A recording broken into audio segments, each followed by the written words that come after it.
Bonjour et bienvenue, je suis Sandrine Escoffier, spécialiste de l'enseignement des langues étrangères aux adultes et je suis ravie de partager ce moment avec vous.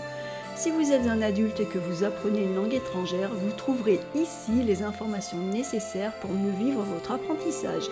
Si vous avez des doutes ou si cette situation vous semble parfois inconfortable, je vous propose d'y réfléchir ensemble afin de vous aider à y voir plus clair.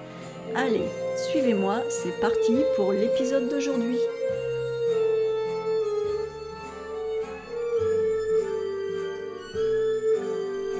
Bienvenue dans la troisième vidéo consacrée à l'erreur dans l'apprentissage d'une langue étrangère. Alors, peut-on apprendre une langue sans erreur? Excellente question. Parce que si on y réfléchit au fond, quand on a peur de l'erreur, quand on a peur de la faute, quand on se dit qu'on est nul parce qu'on fait des erreurs, on peut tout à fait se demander si au fond de soi, on ne préférerait pas pouvoir apprendre sans faire d'erreur. Ce serait plus confortable, je suis d'accord avec vous. Et donc, il est légitime de se poser la question, est-ce qu'il est possible d'apprendre une langue sans erreur ? Eh bien, la réponse est très simple, c'est non, non et non, absolument pas. Voilà. Parce que si vous appreniez une langue sans faire d'erreur, vous ne seriez plus des apprenants, et puis moi, je ne serais plus professeur. Donc, apprendre une langue sans faire d'erreur, c'est impossible, et donc, nous allons devoir cohabiter avec l'erreur. Alors, du coup, il pourrait être intéressant de se demander pourquoi est-ce que l'on a peur de l'erreur. Eh bien, on a peur de l'erreur pour plusieurs raisons. On peut avoir peur de paraître ridicule. On peut avoir peur de l'erreur parce qu'on ressent un besoin de perfectionnisme. On ne fera une phrase que lorsqu'elle sera parfaite. Bon, ben là, dans ces cas-là, on attend longtemps avant de faire une phrase, hein. On a peur de se retrouver bloqué, de commencer une phrase et de ne pas pouvoir finir. On a peur d'être moqué par les autres étudiants ou je ne sais pas, peut-être par les gens en face de nous, son professeur, je ne sais pas. On a également peur de l'erreur parce qu'on a au fond de nous vraiment le désir d'apprendre plus rapidement, d'en avoir fini avec cette phase d'apprentissage, ce moment d'apprentissage qui est inconfortable. C'est vrai, ça peut être inconfortable. On a envie d'être là-bas. Voilà. Et là-bas, c'est notre objectif final. Là-bas, c'est quand je parlerai bien, quand je ferai tout juste, quand je ne ferai plus d'erreurs, quand je serai pratiquement bilingue. Et en ayant trop envie d'être là-bas, au bout, où on aura réussi, eh bien du coup, on refuse, on se prive de pouvoir profiter du chemin, c'est-à-dire de l'apprentissage. On refuse de profiter du chemin qui nous mène justement là-bas. Et on refuse de profiter de ici et maintenant. Et ici et maintenant, c'est le moment où on fait des erreurs.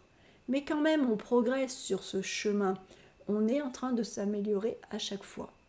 Donc, avoir peur de l'erreur, c'est vraiment, ça trouve sa source dans plusieurs facteurs. Donc, je vous laisse réfléchir à vous. Pourquoi est-ce que vous avez peur de faire des erreurs? Et je vous laisse vraiment également réfléchir à cette idée de vouloir être déjà arrivé, de vouloir être déjà là-bas et de se priver du coup de se rendre malheureux pendant le chemin. Et le chemin, en l'occurrence, c'est l'apprentissage. Alors, à quel point est-ce que l'erreur peut devenir handicapante? Parce que oui, j'ai vu des étudiants chez qui cette peur de l'erreur pouvait devenir handicapante. On a tellement peur de l'erreur, on veut tellement pas faire d'erreur qu'à la fin, on ne parle plus, on ne s'entraîne plus et donc on se crée un certain handicap. Alors donc, ressentir un peu de stress avant de parler dans une langue étrangère, avant de répondre devant sa classe ou son professeur, c'est normal. Mais parfois, cette peur de l'erreur peut devenir un véritable handicap dans l'apprentissage, surtout lorsque la peur de l'erreur devient paralysante, lorsque cette peur de l'erreur empêche d'essayer de parler, quand elle ne permet plus de tester ses propres hypothèses, alors oui, effectivement, dans ce cas, eh bien l'erreur, la peur de l'erreur, pas l'erreur, mais la peur de l'erreur devient un handicap. Et c'est un handicap qui risque de ralentir votre progression. Et il en est de même, donc, lorsque cette peur de l'erreur, eh bien, en conséquence de tout cela, eh bien, cette peur de l'erreur empêche de tester ses hypothèses.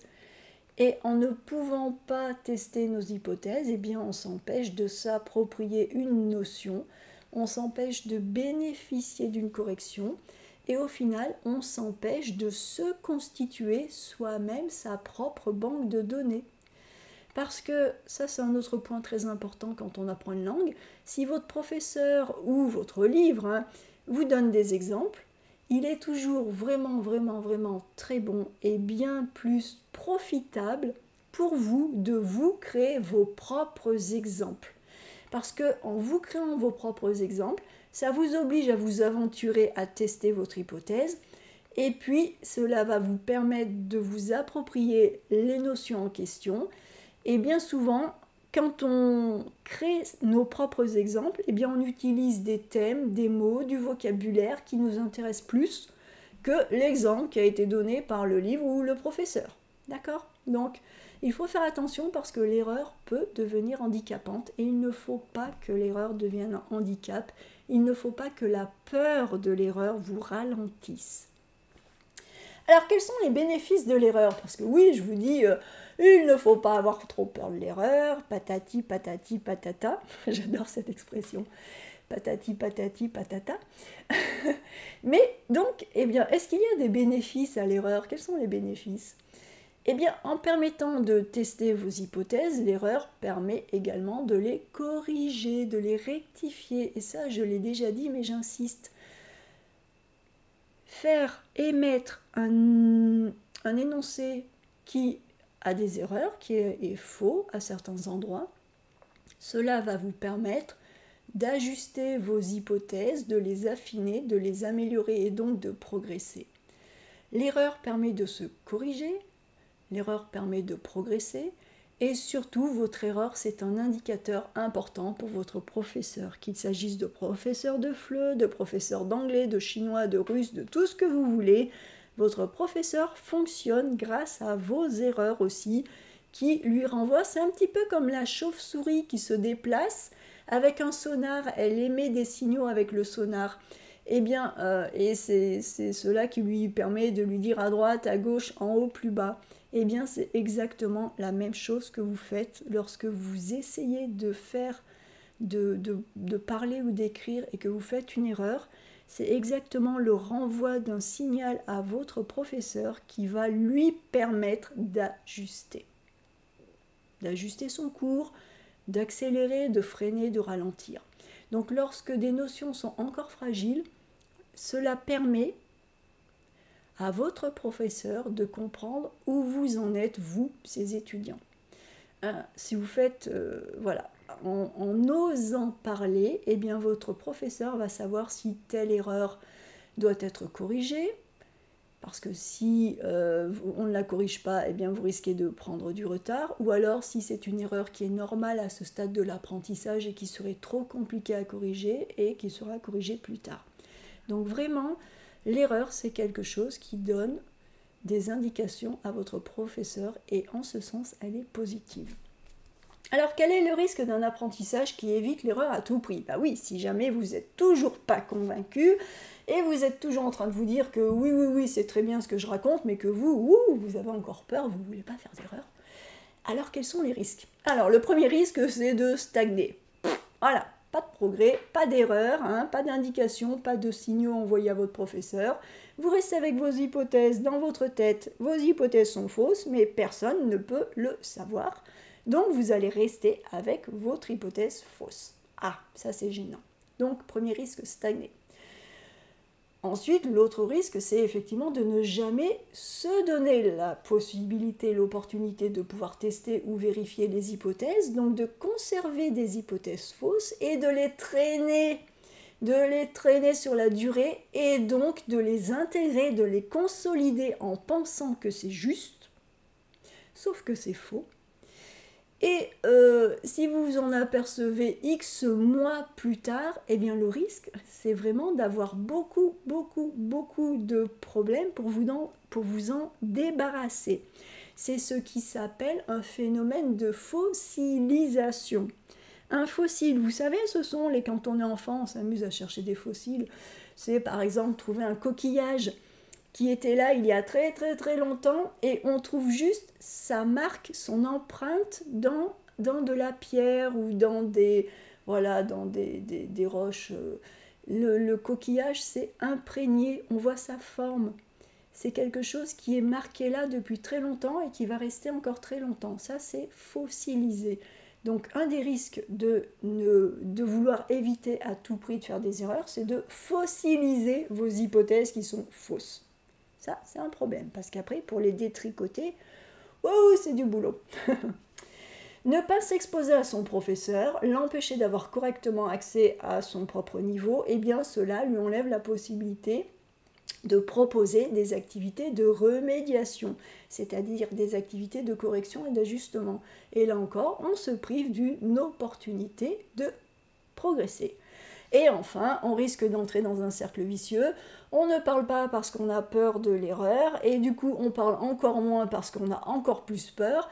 Et le jour où on parle, eh bien, on sort notre hypothèse fossile qui est fausse, et on se dit que finalement, on va avoir une montagne à gravir pour la corriger, et du coup, on parle moins, et du coup, on a plus peur. Bon, ça, c'est un peu le scénario catastrophe. Mais voilà. Il faut veiller à ne pas arriver là. Hein.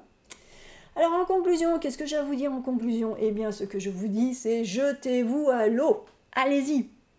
Allez-y. Martyrisez les oreilles de vos professeurs de langue. De toute façon, ils sont là pour ça. Utilisez les ressources qui sont mises à disposition dans votre cours. Utilisez le temps dont vous disposez. Le cours est fait pour vous. Le cours n'est pas là pour que votre professeur se dise « Ah, c'est merveilleux, mes étudiants ne font jamais aucune erreur. » Ah non, c'est pas ça. On s'en fiche. Hein. Le cours est là pour vous. C'est vous qui êtes au centre du cours. C'est vous qui devez progresser. Donc, utilisez ce temps. C'est un temps de répétition. Le cours, c'est fait pour ça. C'est là que vous pouvez massacrer la langue tranquillement. C'est fait pour ça. Utilisez votre enseignant. Votre enseignant est une ressource précieuse. Votre enseignant, voilà, pourra vous guider, vous aider. Faire des erreurs, eh bien, voilà, c'est également quelque chose qui peut conduire à avoir une relation d'enseignement et d'apprentissage qui soit intentionnelle. Il faut fonctionner en équipe avec votre enseignant. Il faut avoir confiance dans votre enseignant, il faut bien vous sentir. Vous êtes une équipe. Il faut donc pouvoir construire une relation de confiance. Relation de confiance vis-à-vis de votre enseignant. Votre enseignant doit avoir confiance en vous, suffisamment vous connaître pour savoir que là, il va vous corriger et là, il va vous pousser, mais que c'est quand même acceptable par rapport à vous. Et puis, une relation de confiance par rapport à vos capacités d'apprendre, par rapport à vos capacités à essayer des choses, tenter des choses. Vous prenez les pieds dans le tapis, vous tombez, ce n'est pas grave, vous vous relevez. Vous êtes accompagné, votre enseignant est là pour vous. Apprendre, c'est effectivement se tromper, comprendre pourquoi, recommencer et réussir et progresser. Donc voilà ce que je voulais vous dire pour l'erreur. Mais rassurez-vous, je pense que c'est un thème sur lequel je reviendrai parce que c'est un thème qui est extrêmement important. C'est un thème que malheureusement je vois souvent, parfois les enseignants s'énerver là-dessus, et je trouve qu'ils ont vraiment tort. Je vois des étudiants qui ont un peu peur, et vraiment, à vous qui êtes étudiants et qui apprenez une langue étrangère, c'est vraiment le message que je veux vous faire passer aujourd'hui. L'erreur, c'est quelque chose qu'il ne faut pas repousser comme quelque chose à éviter absolument. L'erreur, cela veut dire que vous utilisez votre cerveau pour émettre des hypothèses, que vous les testez, et bien vous vous trompez, ce n'est pas grave. Une erreur, ça se corrige, et une fois que l'erreur est corrigée, eh bien on progresse. Si ce que je viens de vous dire résonne en vous, si vous apprenez le français ou n'importe quelle autre langue et que vous éprouvez des difficultés ou des doutes, sachez que je peux vous aider. Je peux vous accompagner pour mieux comprendre le défi qui s'offre à vous et au final mieux vivre votre apprentissage. Si vous souhaitez en savoir plus, écrivez-moi à dialogue@sandrinescoffier.com ou via les formulaires de contact sur le site sandrinescoffier.com. Vous trouverez également les liens en description de cette vidéo. Envoyez-moi un message en m'expliquant votre situation et je me ferai un plaisir de vous répondre. À très bientôt et je vous souhaite un excellent apprentissage.